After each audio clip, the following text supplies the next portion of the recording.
বন্ধুরা, সকাল সকাল আমি মুখ ধুইনি চলে এলাম একটা জিনিস দেখাবো তোমাদের। এই যে আমি এইমাত্র ছিলাম আমাদের বাগানে, হয়েছে দেখাচ্ছি, দাঁড়াও।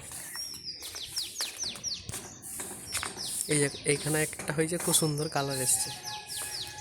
আর একটা এই যে এইখানে এটা একদম ফেটে গিয়েছে।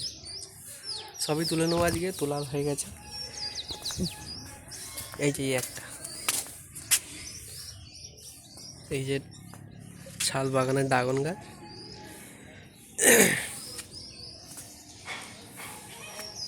এই এই এইটা খুব এই এইটা খুব সুন্দর সাইজ হয়েছে একদম। আপনারা দেখে বুঝতে পারছেন কিনা জানি না,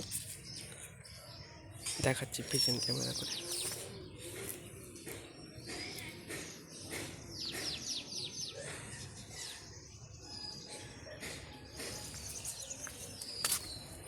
বাকি আরও একটা আছে, হবে, হলে ফের আপনাদেরকে দেখাবো।